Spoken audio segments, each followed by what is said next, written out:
ये ब्रह्मांड, ये अनंत आकाश, ये बहती हुई हवाएं और यह समय जो कभी रुकता नहीं, कभी थकता नहीं, क्या सच में इतना सरल है जितना हम सोचते हैं? या फिर समय और अंतरिक्ष यानी टाइम और स्पेस वो दो रहस्य हैं जो हमारी आंखों के सामने होते हुए भी हमें दिखाई नहीं देते? कभी अपने दिल पर हाथ रखकर सोचा है, जब हम कहते हैं अभी, तो यह अभी कहां से आता है? भूतकाल कहां चला जाता है? और भविष्य, वह कब जन्म लेता है? क्या समय वास्तव में बहता है या सिर्फ हम बह रहे हैं? और स्पेस, यह अनंत फैलाव, यह ब्रह्मांड की चुप्पी, क्या यह सच में खाली है या इसमें वह सब कुछ छिपा है जिसे समझने की क्षमता अभी मानव में विकसित ही नहीं हुई?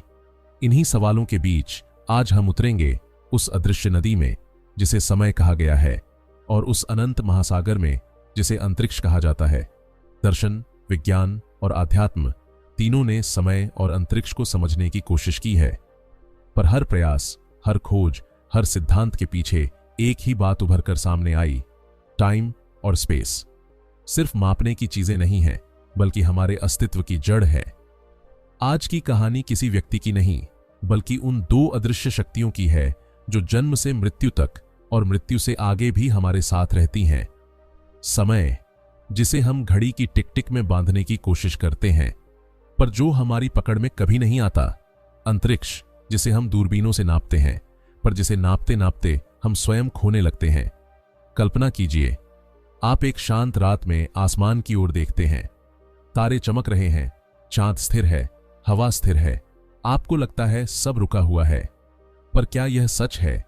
क्या वाकई कुछ स्थिर है या सिर्फ हमारी आंखें ही स्थिर हैं और दुनिया, ब्रह्मांड, समय सब कुछ बिना रुके चल रहा है? यह जो चलना है, क्या यह सिर्फ भ्रम है? क्या समय वास्तव में कोई चीज है या यह केवल मन का बनाया हुआ एक मापदंड? क्या स्पेस कोई खाली जगह है या यह वही कैनवास है जिस पर सृष्टि की पूरी कहानी लिखी गई है? आज हम समझेंगे कि समय और अंतरिक्ष को सिर्फ भौतिकी नहीं, हमारी चेतना भी परिभाषित करती है। हम यह जानेंगे कि समय के बिना स्मृति असंभव है और स्मृति के बिना हम स्वयं असंभव हैं। हम यह भी जानेंगे कि स्पेस सिर्फ बाहर नहीं, हमारे भीतर भी है और शायद अंत में आप महसूस करें कि टाइम और स्पेस को समझना दुनिया को नहीं, खुद को समझना है।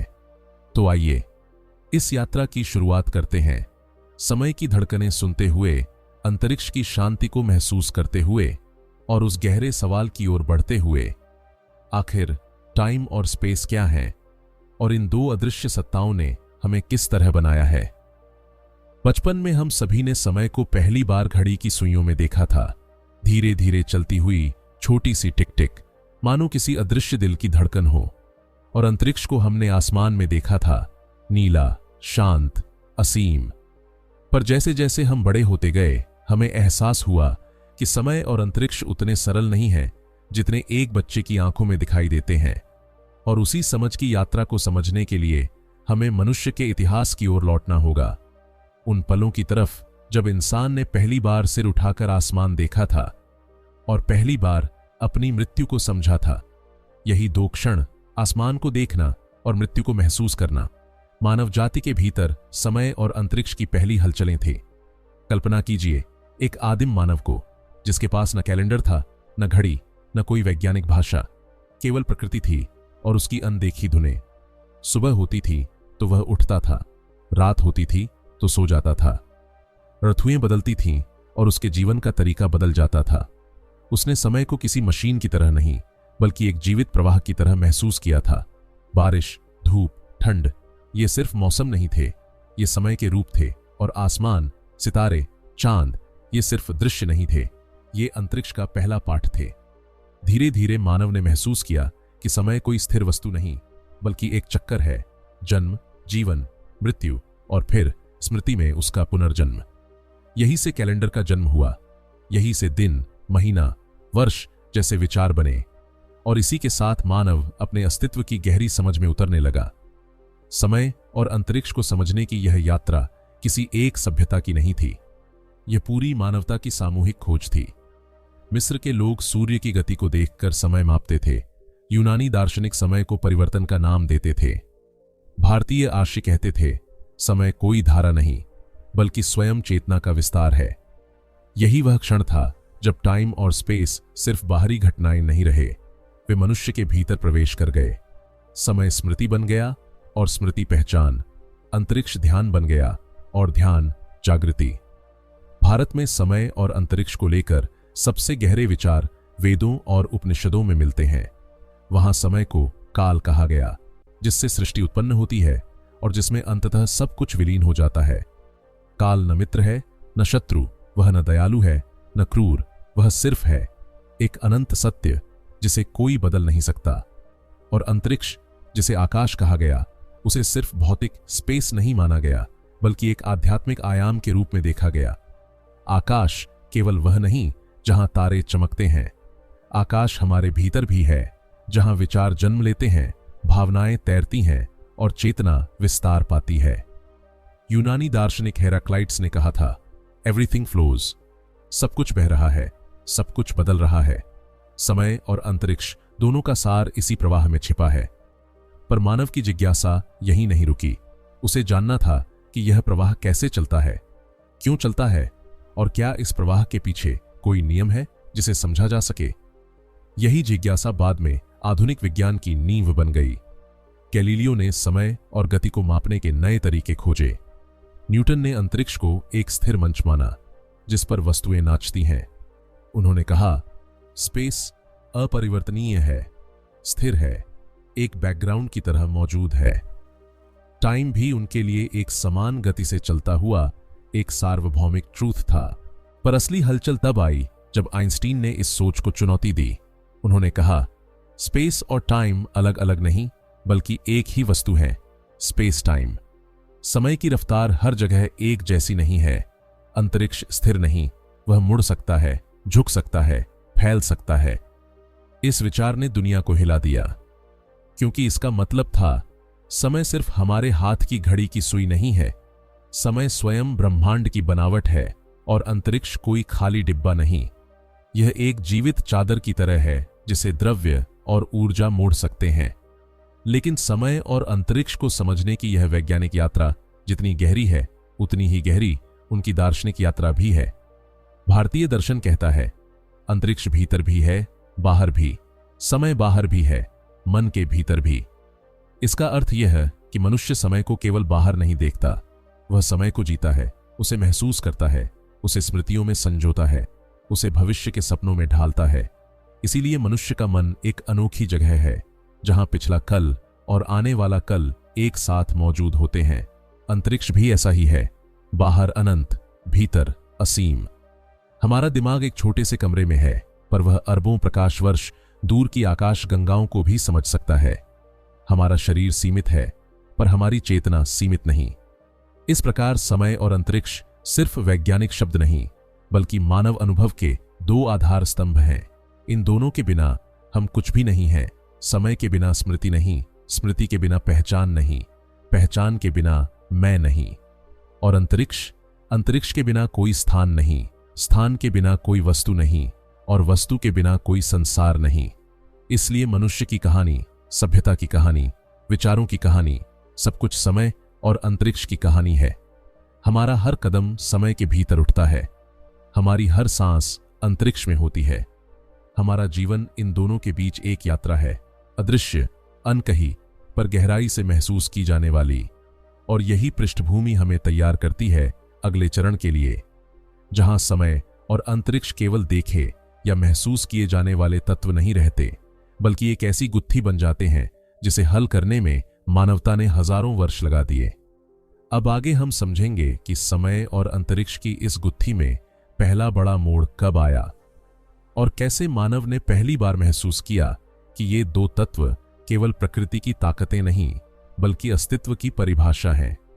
समय और अंतरिक्ष की कहानी में असली मोड़ तब आता है जब मनुष्य पहली बार यह महसूस करता है कि ये दोनों केवल बाहरी घटनाएं नहीं, बल्कि स्वयं हमारे अनुभव की जड़ हैं। यह वह क्षण है जहां विज्ञान, दर्शन और आध्यात्म तीनों एक ही बिंदु पर आकर मिलते हैं। इसी मोड़ को हम टर्निंग पॉइंट कह सकते हैं, जहां मानव ने न केवल समय और अंतरिक्ष को देखा, बल्कि समझना शुरू किया कि ये दोनों हमारी चेतना, हमारी स्मृति और हमारे अस्तित्व को कैसे आकार देते हैं। कल्पना कीजिए, आप एक शांत स्थान पर बैठे हैं, हवा स्थिर है, आसमान साफ है, आप अपनी आंखें बंद करते हैं और अब सोचिए, अभी अभी जो बीत गया उसे आप देख नहीं सकते पर महसूस कर सकते हैं। अभी अभी जो आने वाला है उसे आप जान नहीं सकते पर कल्पना कर सकते हैं। यही वह खेल है जिसे हम समय कहते हैं, एक ऐसी चीज जिसे हम छू नहीं सकते पर जो हमें दिन रात छूती रहती है। इस अनुभव को पहली बार गहराई से समझने की कोशिश की थी प्राचीन भारतीय ऋषियों ने। उनके लिए समय कोई बाहरी चीज नहीं था, वह चेतना की लय था। वे कहते थे, अतीत, वर्तमान, भविष्य, ये तीनों मन के निर्माण हैं। इसका मतलब यह कि समय वास्तविक से अधिक अनुभूत है। समय भीतर जन्म लेता है और बाहर बहता हुआ दिखाई देता है। यूनानी दार्शनिक अरस्तु ने समय को परिवर्तन का माप कहा, यानी अगर परिवर्तन रुक जाए तो समय भी रुक जाएगा। पर क्या यह सच है? अगर हम किसी गहरी नींद में हों, जहां न बाहरी दुनिया का ज्ञान हो न परिवर्तन का, तो क्या समय रुक जाता है? नहीं, हम जागते ही पाते हैं कि सुबह हो चुकी है। इसका अर्थ यह कि समय केवल परिवर्तन नहीं, यह चेतना के बिना भी चलता रहता है। यही विरोधाभास मानव को अंदर तक हिलाता है और इसी विरोधाभास ने वह बीज बोया जिससे आगे चलकर आधुनिक विज्ञान का सबसे बड़ा सिद्धांत जन्मा। लेकिन इससे पहले कि विज्ञान यहां तक पहुंचता, एक आध्यात्मिक मोड़ आया। उपनिषदों ने कहा, काल अनादि है, यानी समय की कोई शुरुआत नहीं और कोई अंत नहीं, यह एक वृत्त है जो खुद को दोहराता है। हम समय को रेखा मानते हैं, भूत से भविष्य तक फैली एक धारा, पर उपनिषद कहते हैं यह धारा नहीं बल्कि चक्र है। इस चक्र के भीतर सब कुछ चलता है। यह विचार आगे जाकर भारतीय खगोल शास्त्र में युगों के सिद्धांत का आधार बना। सृष्टि पैदा होती है, बढ़ती है, बिखरती है और फिर उसी चक्र में पुनर्जन्म लेती है। यानी समय का खेल केवल घड़ियों का खेल नहीं है, यह स्वयं ब्रह्मांड की सांस का खेल है। अब आते हैं अंतरिक्ष यानी स्पेस पर। हम सोचते हैं कि अंतरिक्ष खाली है, पर ऋषियों ने कहा, आकाश जिसमें सब कुछ है फिर भी खाली नहीं, क्योंकि खालीपन केवल भौतिक नहीं, आध्यात्मिक भी होता है। आकाश में विचार भी हैं, ऊर्जा भी, तरंगें भी और चेतना भी। यही वह टर्निंग पॉइंट था जहां मनुष्य ने पहली बार सोचा, क्या स्पेस सिर्फ वह जगह है जहां वस्तुएं हैं, या यह स्वयं वह मंच है जो वस्तुओं को होने देता है। इसी तरह समय के बारे में विचार आया, क्या टाइम बहता है या हम ही प्रवाह को महसूस करते हैं। इन प्रश्नों ने दुनिया के विचारकों को सदियों तक परेशान किया। फिर आधुनिक विज्ञान आया और सोच का एक नया युग शुरू हुआ। गैलीलियो ने गति को माप कर बताया कि समय समान गति से चलता है। न्यूटन ने इसे और आगे बढ़ाया। उन्होंने कहा, टाइम एब्सोल्यूट है, स्पेस एब्सोल्यूट है, दोनों एक दूसरे से अलग और स्थिर हैं। यह विचार लगभग 200 वर्ष तक दुनिया का वैज्ञानिक सत्य बना रहा, पर यह सत्य अपूर्ण था और दुनिया को इसका एहसास 1905 में हुआ, जब एक युवा वैज्ञानिक ने अपनी पहली क्रांतिकारी खोज पेश की। वह थे अल्बर्ट आइंस्टीन। आइंस्टीन ने कहा कि समय और अंतरिक्ष अलग नहीं हैं, वे एक ही ताने बाने के दो धागे हैं, स्पेस टाइम। और यह स्पेस टाइम स्थिर नहीं है, यह फैल सकता है, मुड़ सकता है, झुक सकता है, और सबसे अद्भुत बात, समय की रफ्तार हर जगह एक जैसी नहीं है। यानी अगर आप बहुत तेज गति से चलें तो आपके लिए समय धीमा हो जाएगा। अगर आप किसी विशाल ग्रह के पास खड़े हों तो समय आपके लिए और धीमा हो जाएगा। इस विचार ने दुनिया को भीतर तक हिला दिया, क्योंकि यह पहली बार था जब विज्ञान ने कहा, समय सार्वभौमिक नहीं है, समय व्यक्तिगत है। यह बात अचानक भारतीय दर्शन की तरह लगने लगी, जहां समय को मन की अनुभूति माना गया था। लेकिन टर्निंग पॉइंट केवल वैज्ञानिक विचारों में नहीं था, यह मानव अनुभव में भी था। जब लोगों ने समझा कि समय सिर्फ घड़ी की टिक टिक नहीं बल्कि स्वयं ब्रह्मांड की बनावट है, तब पहली बार मनुष्य ने अपने अस्तित्व को व्यापक रूप में देखा। उसे महसूस हुआ कि वह अकेला नहीं है, बल्कि ब्रह्मांड की हर वस्तु, हर ग्रह, हर तारा समय और अंतरिक्ष के धागों से उसी तरह बंधा है जैसे वह स्वयं। और अब सोचिए, यदि स्पेस टाइम मुड़ सकता है तो इसका अर्थ क्या हुआ? इसका अर्थ हुआ कि ब्रह्मांड कोई कठोर ढांचा नहीं, बल्कि एक लचीला, सांस लेता हुआ जीव है, एक ऐसा जीव जो फैलता है, झुकता है और स्वयं को बदलता है। यह टर्निंग पॉइंट इतना गहरा था कि मानवता ने पहली बार जाना, हम ब्रह्मांड में नहीं रहते, हम स्वयं ब्रह्मांड का हिस्सा हैं। हम समय में नहीं चलते, समय हमारे भीतर चलता है। हम स्पेस के भीतर नहीं हैं, स्पेस हमारी वास्तविकता की बुनावट है। इस गहरी समझ ने एक नई सोच को जन्म दिया। अगर समय बदलता है, स्पेस बदलता है, तो क्या वास्तविकता भी बदलती है? क्या सच वही है जिसे हम देखते हैं, या वह जो स्पेस टाइम हमें देखने देता है? और सबसे बड़ा प्रश्न, अगर समय और अंतरिक्ष हमारे बाहर भी हैं और भीतर भी, तो मैं कहाँ हूं? क्या मैं केवल शरीर हूं जो स्पेस में खड़ा है, या मैं चेतना हूं जो समय के पार देख सकती है? यही प्रश्न हमें आगे उस बिंदु पर ले जाते हैं जहां समय, अंतरिक्ष, स्मृति, विज्ञान, दर्शन और आध्यात्म सब एक सूत्र में बंध जाते हैं। और इसी सूत्र को समझे बिना न ब्रह्मांड समझ में आता है, न मनुष्य का अस्तित्व। अब आगे हम जानेंगे कि समय और अंतरिक्ष ने मानव सभ्यता को क्या दिया, मानव ने इन्हें कैसे मापा, और कैसे इन दोनों की खोज ने हमारी दुनिया, हमारी सोच, हमारी तकनीक और हमारी आध्यात्मिकता सब कुछ बदल दिया।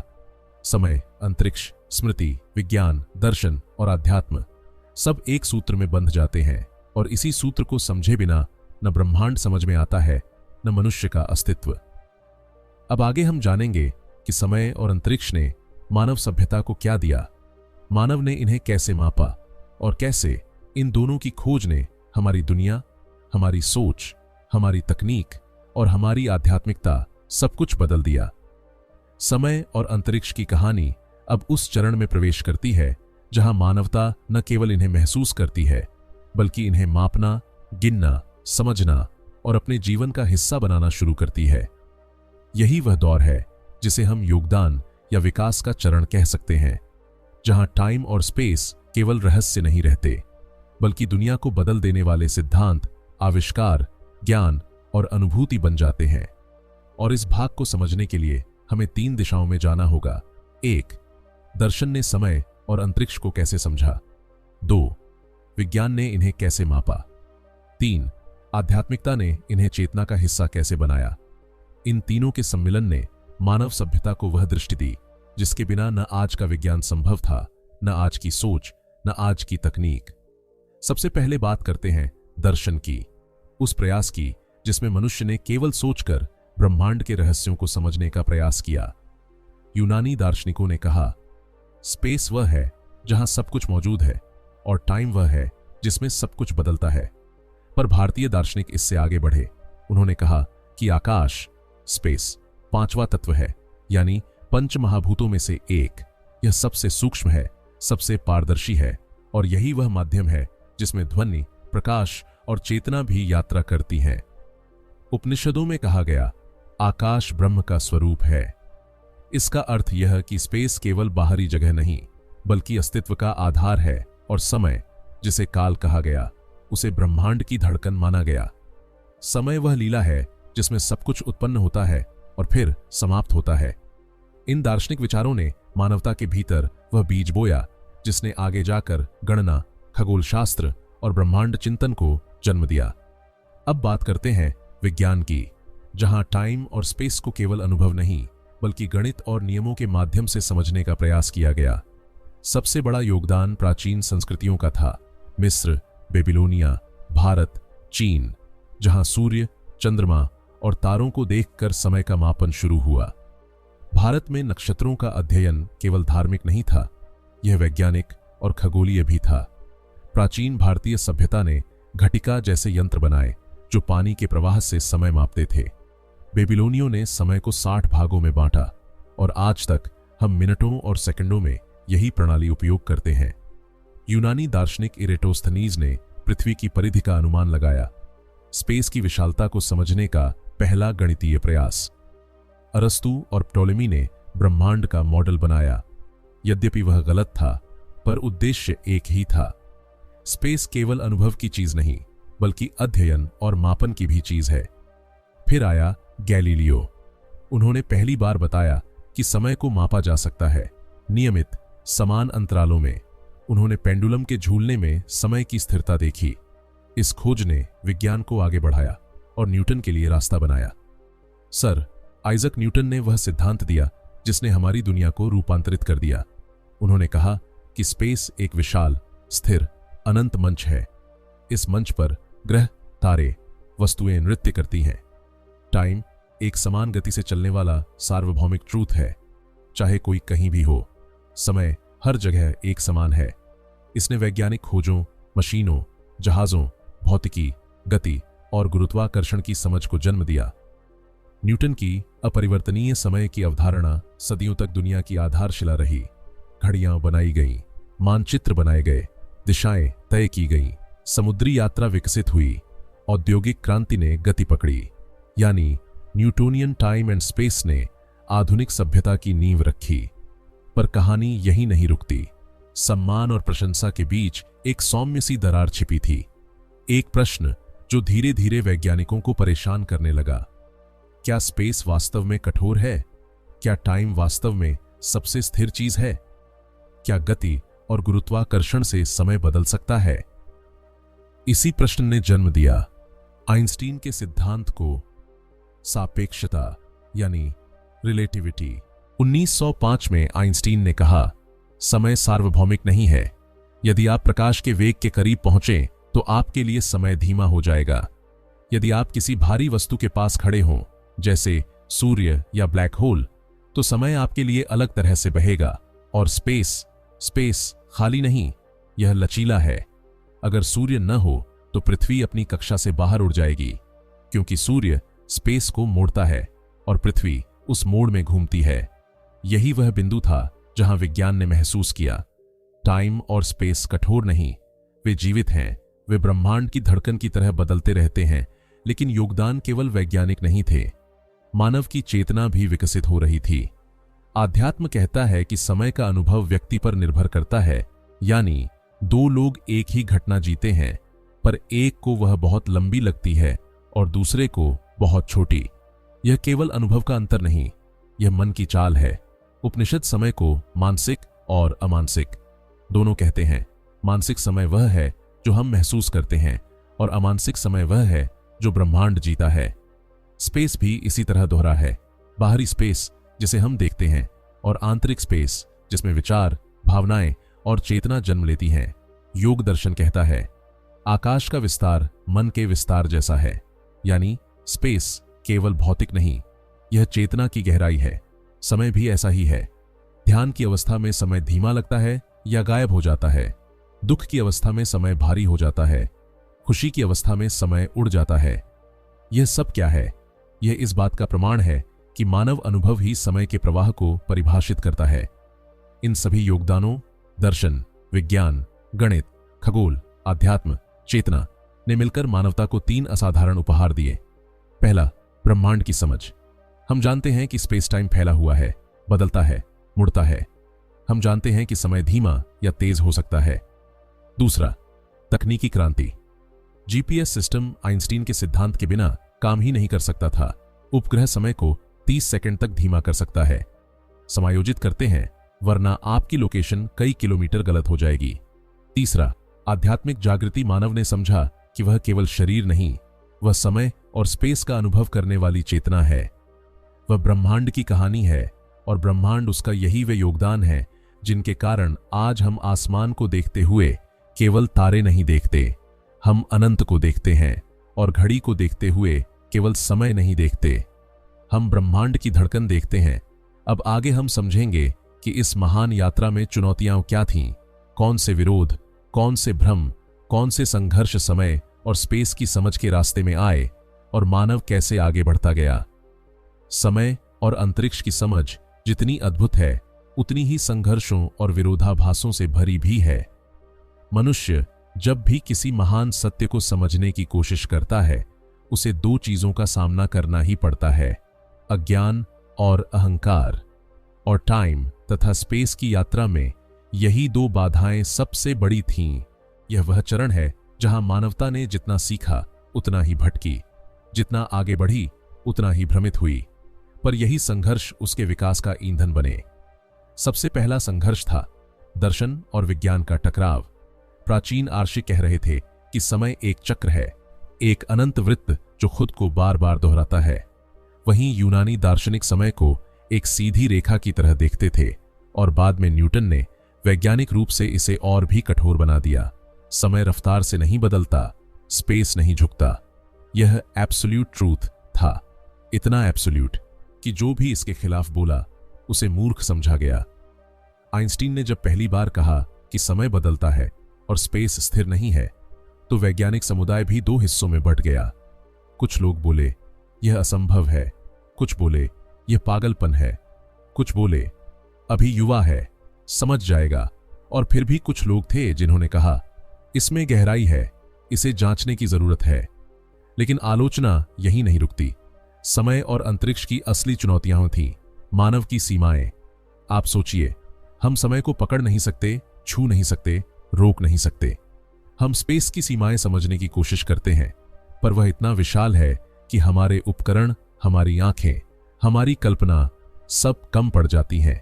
यह संघर्ष हमें बार बार एहसास कराता है कि मानव कितना छोटा है और ब्रह्मांड कितना विशाल। सबसे बड़ा संघर्ष यह था कि समय का अनुभव पूरी तरह से व्यक्तिगत है, पर वैज्ञानिक रूप से इसे सार्वभौमिक मानना पड़ता है। जब कोई प्रिय खो जाता है तो समय रुकता हुआ लगता है। जब कोई सपना पूरा होता है, समय उड़ जाता है। जब आप किसी कठिनाई में होते हैं, एक सेकंड भी भारी लगती है, पर जब आप खुश होते हैं, एक घंटा भी पंख बनकर उड़ जाता है। ईमानदारी से सोचिए, क्या यह विरोधाभास कम संघर्ष पैदा करता है? एक ओर विज्ञान कहता है कि समय एक गणितीय मात्रा है, दूसरी ओर हमारा मन कहता है कि समय मन की चाल है। इसी संघर्ष ने मनुष्य को दो हिस्सों में बांट दिया, वैज्ञानिक मन और भावनात्मक मन। और जब तक ये दोनों एक दूसरे को समझ नहीं सके, समय और स्पेस की कहानी अधूरी रही। दूसरा बड़ा संघर्ष था धार्मिक और वैज्ञानिक विचारों का टकराव। बहुत समय तक लोग मानते थे कि ब्रह्मांड स्थिर है, जैसा है वैसा ही रहेगा। धर्म ने इसे अपरिवर्तनीय सत्य कहा, विज्ञान ने भी इसे मान लिया। पर जब वैज्ञानिक अवलोकनों ने दिखाया कि ब्रह्मांड फैल रहा है, तब दुनिया चौंक गई। लोगों ने इसका विरोध किया। ब्रह्मांड कैसे फैल सकता है? क्या स्पेस फैलता है? क्या यह पागलपन नहीं? पर सत्य सत्य था, स्पेस सच में फैल रहा है, जिसे आज हम एक्सपेंडिंग यूनिवर्स कहते हैं। तीसरा संघर्ष था समय की शुरुआत और अंत की अवधारणा। धर्म कहता था कि समय की शुरुआत ईश्वर ने की है। कुछ दर्शन कहते थे समय अनादि है, यानी इसका कोई आरंभ ही नहीं। कुछ विज्ञान कहता था समय बिग बैंग से उत्पन्न हुआ। यहां भी विवाद, यहां भी आलोचना। विचार टकराते रहे, पर सच्चाई यह थी कि किसी के पास पूर्ण उत्तर नहीं था, और यह भी एक संघर्ष था, ज्ञान की सीमाएं। मानव का मन जितना तेज चलता है, उससे तेज ब्रह्मांड दौड़ता है। जब हम एक रहस्य सुलझाते हैं, तभी उससे बड़ा रहस्य खड़ा हो जाता है। चौथा संघर्ष था तकनीकी सीमाएं। स्पेस इतना विशाल कि एक आकाश गंगा से दूसरी तक जाने में लाखों वर्ष लग जाए। समय इतना रहस्यमयी कि उसे मापने वाली हमारी सभी मशीनें केवल अनुमान ही दे पाती हैं। हम ब्लैक होल के पास क्या होता है यह ठीक से नहीं जानते। हम यह नहीं जानते कि समय का प्रवाह ब्लैक होल में प्रवेश कर कैसे टूटता है। हम यह भी नहीं जानते कि ब्रह्मांड का किनारा है या नहीं। यह सब संघर्ष हैं जो मानवता को रोकते नहीं, बल्कि आगे बढ़ने का कारण बनते हैं। पांचवा संघर्ष था मानसिक और भावनात्मक भ्रम। समय हमें धोखा देता है। यह कभी तेज भागता है, कभी धीमा, कभी खुशियों का साथी बन जाता है, कभी दुखों का दुश्मन। कभी लगता है कि सब कुछ अभी है, कभी लगता है कि सब खत्म हो गया। मानव का मन समय के साथ संघर्ष करता है, स्मृतियों में उलझता है, भविष्य की चिंताओं में जलता है और वर्तमान को भूल जाता है।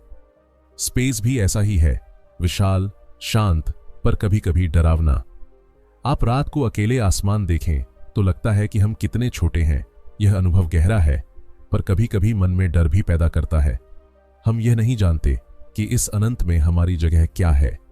और सबसे बड़ा संघर्ष अहंकार। मानव हमेशा मानता रहा कि वह ब्रह्मांड का केंद्र है। पृथ्वी को केंद्र माना गया, फिर सूर्य को केंद्र मान लिया गया, फिर हमारी आकाशगंगा को केंद्र समझ लिया गया, और हर बार सत्य ने आकर मानव के अहंकार को तोड़ दिया। सच तो यह है, हम किसी केंद्र में नहीं, हम सिर्फ एक छोटे से ग्रह पर रहने वाली एक छोटी सी प्रजाति हैं जो स्पेस टाइम के अनंत महासागर में तैर रही है। इन सभी संघर्षों, वैज्ञानिक, दार्शनिक, धार्मिक, भावनात्मक, मानसिक, ने मानवता को परेशान किया, पर इन्हीं संघर्षों ने हमें आगे भी बढ़ाया। इन्हीं विरोधों ने हमें सोचने पर मजबूर किया। इन्हीं आलोचनाओं ने हमें गहराई दी, और यही वो संघर्ष हैं जिनकी वजह से आज हम समय और अंतरिक्ष को समझ पाने के करीब पहुंचे हैं। ये संघर्ष इसलिए मूल्यवान है क्योंकि ये हमें बताते हैं ज्ञान कभी खत्म नहीं होता। जितना जानते हैं उससे अधिक अनजान है, और जितना अनजान है वही सीखना हमारी नियति है। अब आगे हम समझेंगे कि समय और स्पेस की इस महान यात्रा ने मानवता को क्या दिया। हमारी तकनीक, हमारी सोच, हमारी आध्यात्मिकता सब कैसे बदल गए, और आगे आने वाली पीढ़ियां इन खोजों का उपयोग कैसे कर रही हैं। समय और अंतरिक्ष की इस महान यात्रा का छठा चरण सबसे अद्भुत है, क्योंकि यहां हम देखते हैं कि इन दो अदृश्य सत्ताओं ने न केवल ब्रह्मांड को आकार दिया, बल्कि मानवता की चेतना, विज्ञान, कला, दर्शन और तकनीक सब कुछ बदल दिया।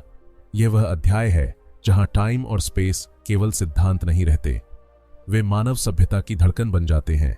उनकी विरासत इतनी विशाल है कि यदि समय और अंतरिक्ष को समझने की यात्रा न होती तो आज की मानवता किसी भी रूप में वैसी न होती जैसी हम देखते हैं।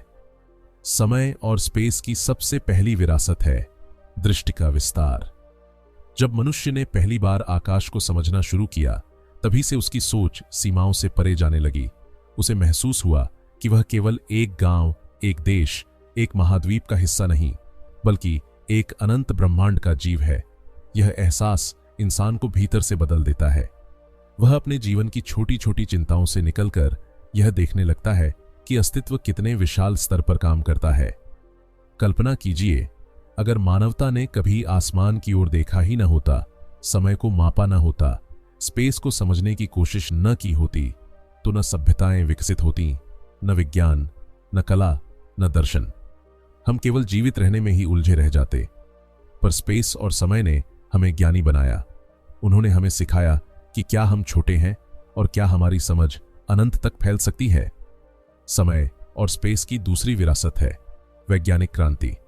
आज की दुनिया, जहां जीपीएस, उपग्रह, रोबोट, कंप्यूटर, अंतरिक्षयान, दूरबीनें, ये सब मौजूद हैं, उनकी जड़ में समय और स्पेस को समझने का संघर्ष है। अगर आइंस्टीन का सिद्धांत न होता तो जीपीएस काम ही नहीं करता, क्योंकि उपग्रह पर समय अलग गति से चलता है और पृथ्वी पर अलग। विज्ञान इन छोटे छोटे अंतर की गणना करता है, तभी तकनीक काम करती है। अगर स्पेस की बनावट न समझी जाती तो हम कभी यह नहीं जान पाते कि प्रकाश कैसे चलता है, ग्रह कैसे घूमते हैं, ब्लैक होल कैसे बनते हैं, यूनिवर्स कैसे फैलता है। यानी स्पेस और टाइम ने विज्ञान को नई आंखें दी, और विज्ञान ने दुनिया को नई रोशनी। समय और स्पेस की तीसरी विरासत है मानव की आत्मसमझ।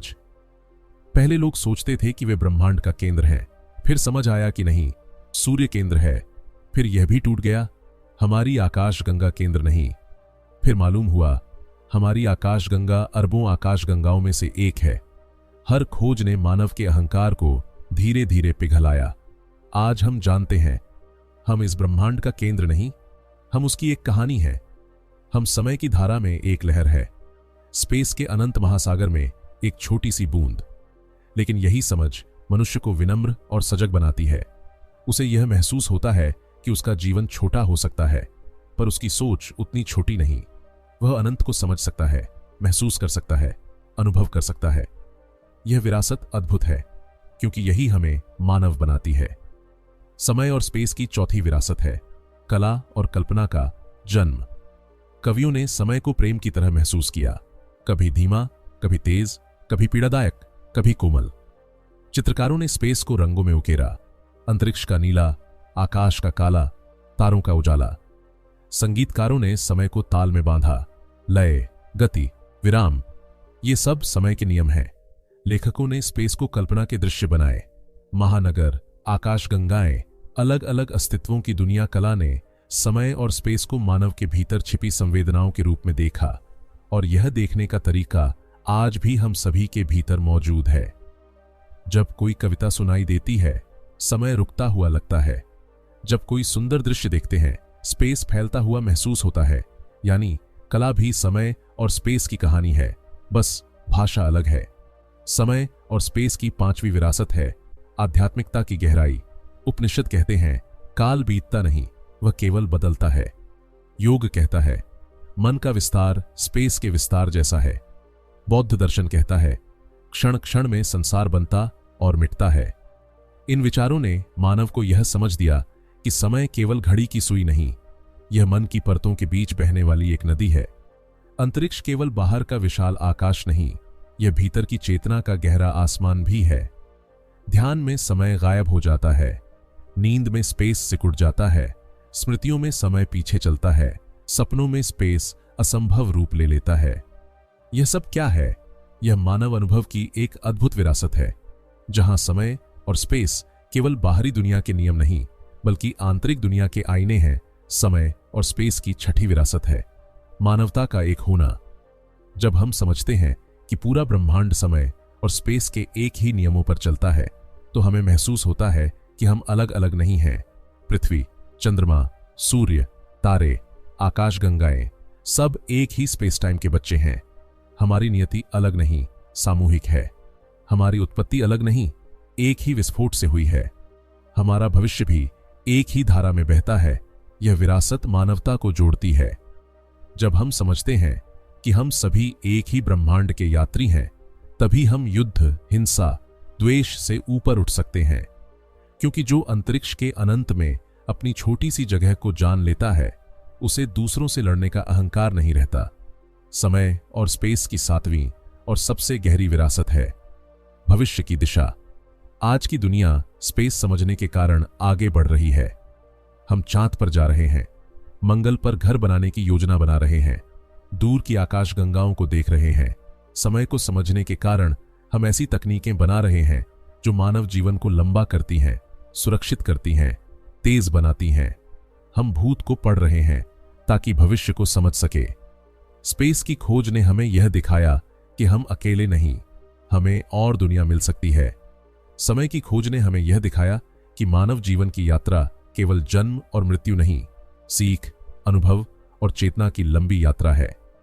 इन सभी विरासतों का प्रभाव इतना गहरा है कि अगर मानवता एक दिन समय और स्पेस को पूरी तरह समझ ले, तो हो सकता है वह स्वयं को भी समझ ले। और शायद यही इस यात्रा का सबसे बड़ा उद्देश्य है। यह विरासत केवल ज्ञान की नहीं, आत्मबोध की है। मनुष्य जितना समय को समझता है, उतना अपनी स्मृतियों को समझता है। जितना स्पेस को समझता है, उतना अपने भीतर फैलते हुए आकाश को महसूस करता है। और यही वह क्षण है जब उसे एहसास होता है, उसकी कहानी ब्रह्मांड की कहानी से अलग नहीं। वह प्रकृति का हिस्सा नहीं, वह प्रकृति का प्रतिरूप है। अब हम इस यात्रा के अंतिम चरण में प्रवेश करेंगे, जहां इस विशाल कहानी का सार एक जीवन लेसन में बदल जाता है, जहां समय हमें स्वयं को स्वीकारना सिखाता है और स्पेस हमें अनंत की ओर बढ़ना। समय और अंतरिक्ष की इस लंबी, गहरी और अद्भुत यात्रा का अंतिम चरण अब सामने है। यह वह जगह है जहां विज्ञान की खोजें, दर्शन की गहराइयां और आध्यात्म की शांति मिलकर एक ही संदेश देती हैं कि टाइम और स्पेस को समझना वास्तव में खुद को समझना है। क्योंकि हम चाहे जितना ब्रह्मांड को नापें, तारे गिने, ग्रहों की दूरी मापें, सच्चाई यह है कि समय हमारे भीतर बहता है और अंतरिक्ष हमारे भीतर फैलता है। हम घड़ी की टिक टिक सुनते हैं, पर उसकी गूंज हमारे मन में होती है। हम रात को आसमान देखते हैं, पर उसकी विशालता हमारे भीतर गूंजती है। यही वह एहसास है जो इस पूरी कहानी का सार बनता है। समय हमें सिखाता है कि कुछ भी स्थायी नहीं। जो आज है वह कल बदल जाएगा। जो खुशी आज हमारे पास है वह भी बीत जाएगी, और जो दुख आज हमें भारी लगता है वह भी एक दिन स्मृति बनकर हल्का हो जाएगा। समय यह बताता है कि जीवन एक प्रवाह है, और प्रवाह का नियम है आगे बढ़ना, बहते रहना, बढ़ते रहना। यदि हम समय को रोकना चाहेंगे तो दुख मिलेगा, यदि हम उसके साथ चलेंगे तो शांति मिलेगी। और अंतरिक्ष हमें सिखाता है कि जीवन सीमित नहीं। हम जो सोचते हैं वह केवल एक छोटी सी दुनिया है, पर हमारे भीतर असीम संभावनाएं हैं। अंतरिक्ष यह बताता है कि सीमाएं केवल दृष्टि की होती है, वास्तविकता की नहीं। हमारा मन, हमारी चेतना, हमारी कल्पना, ये सब उस विशाल स्पेस की तरह है जिसमें अनगिनत विचार, सपने और अनुभव जन्म ले सकते हैं। यानी स्पेस हमें विस्तार सिखाता है, विचारों का विस्तार, दृष्टि का विस्तार, जीवन का विस्तार। ये दोनों मिलकर हमें एक गहरा जीवन लेसन देते हैं। समय से सीखो और अंतरिक्ष की तरह फैलो। समय तुम्हें विनम्र बनाएगा और स्पेस तुम्हें स्वतंत्र। समय तुम्हें याद दिलाएगा कि सब बीत जाता है, इसलिए अहंकार मत पालो। स्पेस तुम्हें याद दिलाएगा कि तुम में अनंत क्षमता है, इसलिए डर मत पालो। समय तुम्हें वर्तमान एक की कीमत समझाएगा और स्पेस तुम्हें भविष्य का सपना देगा। अगर हम जीवन में समय के प्रति जागरूक रहें, अर्थात हर क्षण को महसूस करें, हर अवसर को पहचानें, हर अनुभव को गहराई से जिए, तो जीवन अपनी सहज लय में बहने लगता है। और अगर हम जीवन में स्पेस के प्रति जागरूक रहें, अर्थात अपने भीतर जगह बनाएं, दूसरों को जगह दें और अपने सपनों को उड़ने दें, तो जीवन का विस्तार संभव हो जाता है।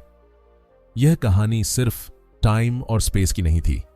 यह कहानी थी मानव की, उस मनुष्य की जिसने एक दिन आसमान की ओर देखा और सोचा, मैं कौन हूं, यह ब्रह्मांड क्या है और मेरी जगह कहां है।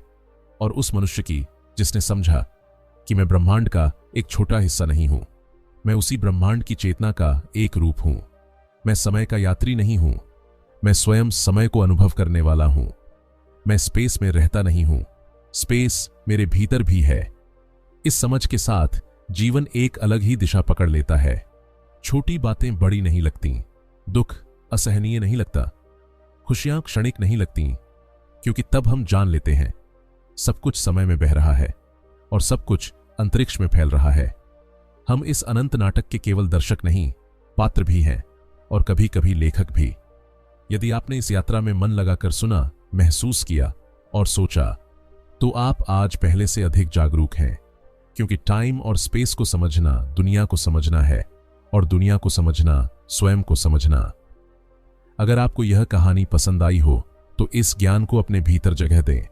और यदि आप हमारे साथ ऐसी और गहरी यात्राओं पर निकलना चाहते हैं तो चैनल को जरूर सब्सक्राइब करें, क्योंकि अगली कहानी, अगला विचार, अगला दर्शन सबसे पहले आप तक पहुंचेगा।